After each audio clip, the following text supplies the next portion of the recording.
తుని పట్టణంలోని మెయిన్ రోడ్లో ఉన్న గాంధీ సత్రం పాలక మండలి ప్రమాణ స్వీకార కార్యక్రమం ఆదివారం ఘనంగా జరిగింది. ఈ కార్యక్రమానికి మాజీ మంత్రి యనమల రామకృష్ణుడు ముఖ్య అతిథిగా హాజరయ్యారు.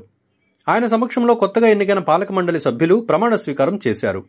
చైర్మన్గా కుండల రామకృష్ణ బాధ్యతలు స్వీకరించగా కోడూరు సురేష్, ఆడారి పద్మావతి, గడ్డమూరి సుభాషిణి, చల్లపల్లి లక్ష్మి, కాకడ చిన్నారి, నెల్లిపూడి బ్రహ్మాజీ, దంతుడు శివరామకృష్ణరాజు, నూకల రమేష్ సభ్యులుగా ప్రమాణ స్వీకారం చేశారు. ఈ సందర్భంగా యనమల రామకృష్ణుడు మాట్లాడుతూ గాంధీ సత్రం ప్రజలకు మరింత సేవలు అందించేలా కొత్త పాలక మండలి కృషి చేయాలని ఆశాభావం వ్యక్తం చేశారు.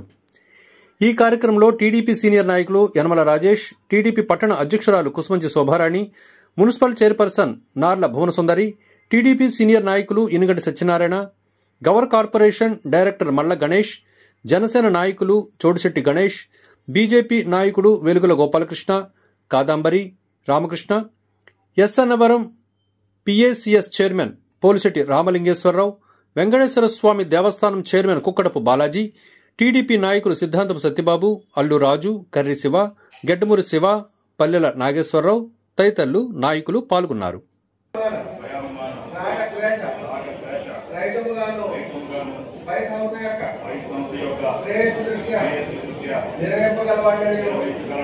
మరియు 1987 ఆంధ్రప్రదేశ్ ధర్మాదాయ మరియు హిందూ దేవాదాయ సంస్థల చట్టములందు పొందుపరిచిన నియమములను అందుపై గల నిబంధనలను దైవ సాక్షిగా మనస్పూర్వకంగా ప్రమాణం చేస్తున్నాను. ధర్మకర్తగా రహస్య రక్షణ ప్రమాణ స్వీకారం.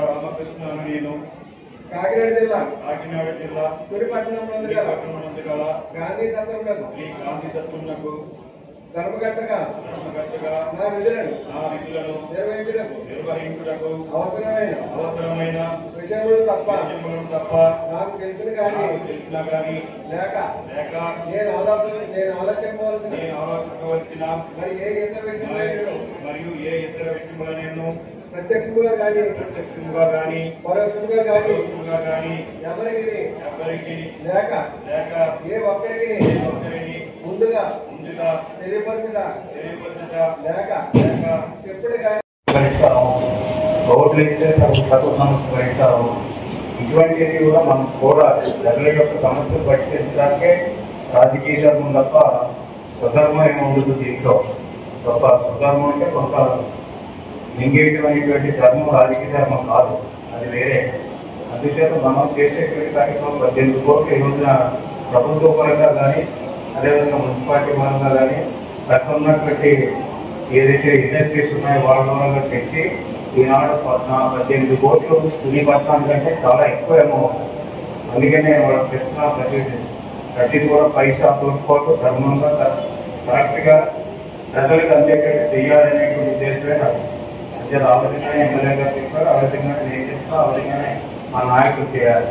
ఒక్కటే చెప్తున్నా, ఎవరు ఏ చిన్న తప్పు చేసినప్పుడు కూడా నేను ఎవరిని కూడా క్షమించే ప్రసక్తి లేదని కూడా మీకు సందర్భంగా మాట్లాడుతున్నాను. పొదుపు తీసుకుంటే ఈ పొదుపుతో మీరు ఇంకో ఏదైనా వ్యాపారాలు అయితే పెట్టుకోవడానికి అవకాశం లేదు. లేకపోతే చిన్న చిన్న వాడు చూస్తున్నా మా దారి కూడా ఒక్కబడి ఒక్కొక్కటి లేకపోతే ఎక్కడో అటుబడి తెచ్చి ఒక 3 నమ్మకాలు ఇటువంటివి ఉంటాయి. అంటే అందరూ పెద్ద వ్యాపారాలు చేయరు కాదు. ఈనాడు మీకు దాదాపు 4,000 రూపాయలు ఈనాడు ఖర్చు ఇస్తున్నారు. ఆ 4,000 రూపాయలతో ఇంకో 4,000 రూపాయలు మీరు కష్టపడి సంపాదించుకోవాలి. అంటే ప్రభుత్వం 4,000 ఇస్తుంది కదా మనం చేసుకుంటున్నామంటే సమస్యలు తయారవుతాం. అలా తయారవ్వకూడదు. ఇచ్చేదైతే మనం కష్టపడాలి, ప్రభుత్వం ఇచ్చేది కూడా తీసుకోవాలి. రెండు కలిపి మనం ఎంత కష్టపడితే లిమిట్ లో ఖర్చు పెట్టుకోవాలి. ఆ విధంగా పొదుపు చేసుకోవాలి. ఆ విధంగా పొదుపు చేస్తే ఇంకొక కార్యక్రమం చేయాలి. ఏదైనా అంటే పెట్టుకుని కార్యక్రమం చేస్తే మీరు మీ జీవితాలు బాగుపడతాయి, మీ పిల్లలు కూడా బాగుపడతారు, మీ కుటుంబాలు బాగుపడతాయి. అదేవిధంగా నెలకు వందలు ఇస్తున్నారు. అంటే పిల్లలు చదివిస్తున్నారు కాబట్టి మీకు వచ్చేటువంటి ఆదాయం వేరే ఆదాయం ఏదైనా ఉంటే దాంట్లో పెట్టుకుని పిల్లలు బాగా చదివించుకోవాలి. ఈనాడు సమాజం వాళ్ళు ఆయన ముగ్గురిది ఒకటే బాట. అటువంటి వారి నాయకత్వంలో ఈరోజు మన నియోజకవర్గం సీనియర్ 42 సంవత్సరాల రాజకీయ జీవితం మరి ఈనాడు వారి సహకారంతో మనం ఎంతో ముందుకు వెళ్తున్న రామకృష్ణ గారి ఆశీస్సులతో విజయ మేడం గారు గెలుపొందించడానికి ప్రధాన కారణమైన ఈ కూటమి నాయకులందరికీ కూడా ప్రత్యేకంగా ఈ సందర్భంగా కృతజ్ఞతలు తెలియజేస్తున్నాం. ఎందుకంటే మనం కలిసికట్టుగా ఉంటే ఏదైనా సాధించగలం అనేది మనం నిరూపించాం. ఎలక్షన్ లో ప్రతి ఒక్కరు ప్రతి గడప మేడం గారితో పాటు మనకు కూడా తిరిగాం. గెలిచిన తర్వాత కూడా మేడం గారు ఎన్నో పథకాలు ప్రవేశపెట్టిన కూటమి ప్రభుత్వం యొక్క ప్రతి కార్యక్రమం కూడా ఎక్కడో ఉండి చేయలేదు, మనతో పాటే ఉండి మనతో తిరుగుతూ ప్రతి ఒక్క ఇంటికి వెళ్ళి కూటమి ప్రభుత్వంలో సూపర్ 6 పథకాలు ప్రవేశపెట్టినవన్నీ కూడా దివ్య మేడం గారితో మనందరం తిరిగాం. ఈరోజు పెన్షన్స్ ఇచ్చే కార్యక్రమంలో మన తుది పట్టణంలోనే 5,330 మందికి మనం పెన్షన్స్ ఇస్తున్నామంటే ఆ కనుక మన దివ్య మేడం గారి ఆధ్వర్యంలో ప్రభుత్వంలో చాలా సంతోషంగా ఉంది. పదవులు ఎందుకు వేసామో వాళ్ళు చేసుకున్న గతంలో పార్టీ చేసిన సేవలు అన్ని వేరే చేసుకుని ఈ రోజు ఈ పదవులు వేయడం జరిగింది. దానికి ఉదాహరణగా ఈ రోజు మన గాంధీ సత్రం చైర్మన్ గా ప్రమాణ స్వీకారం చేస్తున్నటువంటి కొండల రామకృష్ణ అంటే పెద్దబాబు అని అంటారు. ఆ రోజు మున్సిపల్ ఎన్నికల్లో 30 వార్డులో నిలబడడానికి చాలా మంది భయపడి అందరూ వచ్చి వెనక్కిపోయేవారు. ఈ వైసీపీ అరాచక పాలనలో అందరూ కూడా నిలబడడానికి జరిగేవారు.